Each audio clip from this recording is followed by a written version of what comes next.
Santa Cruz de la Cañada is located 25 miles northwest of Santa Cruz River Valley and a few miles east of Española. In 1695, it was founded by Governor Don Diego de Vargas and was the second villa, with Santa Fe being the first in New Mexico. In 1732, it was said the church was beyond repair and in danger of collapsing, but Friar Jose petitioned for the building of a new church. The petition was approved by the Viceroy in 1733, but it took almost 15 years to complete. It has been the largest and most impressive church in New Mexico for many years. In prehistoric times, Pueblo Indians built various settlements along the river. In 1598, Oñate led an expedition leaving from San Juan to Cañada de los Tehuas.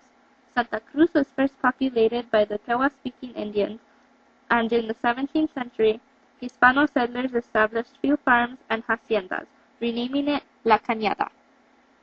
In August of 1680, there was a Pueblo revolt which led the settlers to abandon their farms and flee to Santa Fe, which gave the Pueblo Indians a chance to destroy the settlers' houses and chapels. The Spanish then retreated to El Paso, and the Taño Indians from different pueblos moved north to the Santa Cruz River Valley to establish themselves in a more fertile and safer area.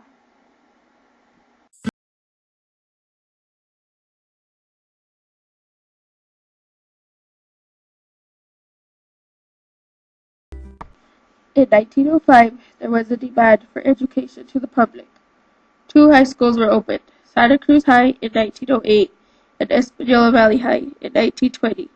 Both schools were located on opposite sides of the Rio Grande.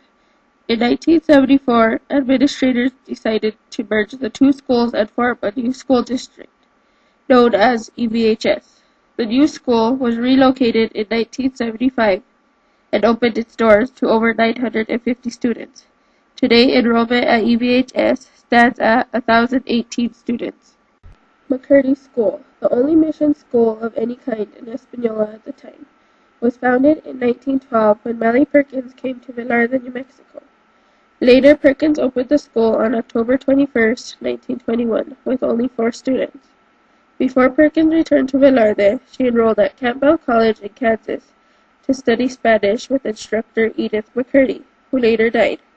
In 1915, Perkins started another school in Santa Cruz, the Edith McCurdy Mission School. Between 1912 and 2012, McCurdy has educated thousands of children.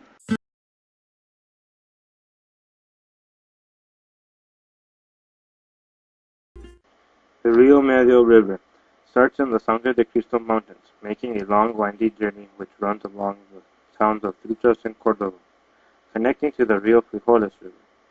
The Rio Frijoles River also begins in the Sangre de Cristo Mountains as well, passing through its sandy foothills which connects with the Rio Medio River. Both of these rivers connect with each other in the town of Cunyo, flowing down the canyon into the sandy bowl of the Santa Cruz Lake.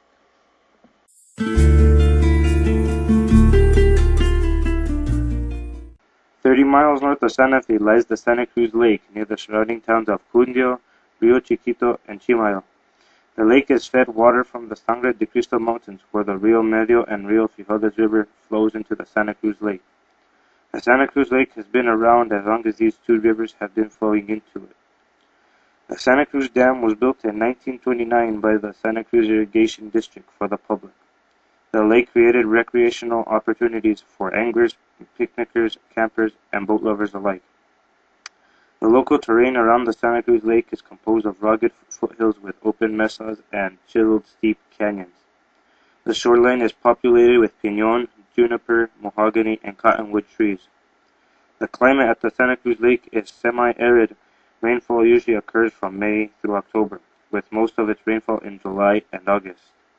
Wind is primarily from the northwest during the winter and southwest during the spring, summer, and fall.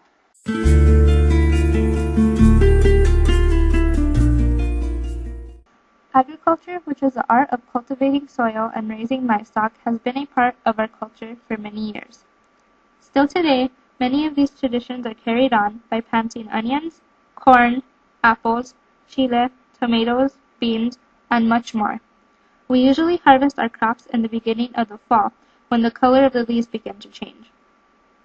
We use horses to help plow the land and round up our livestock, and we put fences up to determine whose land belongs to whom.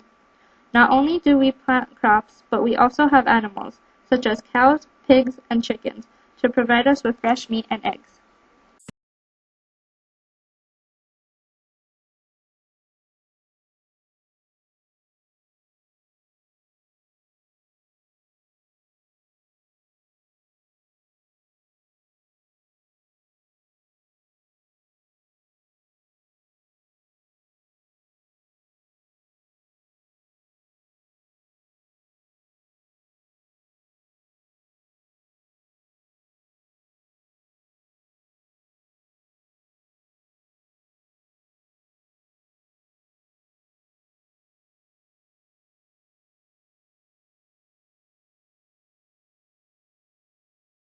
Not only do many of us plant and harvest crops, but we also raise and butcher livestock for food. When we butcher an animal, we usually try to utilize every part of it so that nothing goes to waste. It is tradition in Spanish culture to have a matanza. This is when you butcher a pig in the fall. You usually make a fire and have a disco over it so that you can cook chicharrones and liver while you're gutting the pig. Having a matanza has been a tradition in our culture for many centuries. This tradition has been passed on from generation to generation. Still today, many people still have matanzas because it is a way of life and a way of appreciating what we have.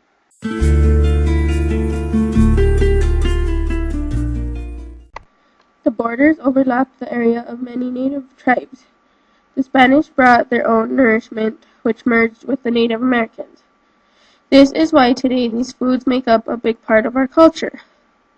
The foods New Mexicans normally eat are carne seca, enchiladas, beans, pozole, Spanish rice, carne adobada, tortillas, fried bread, green chili, tamales, and menudo. We depend on our crops and livestock to keep New Mexican foods alive.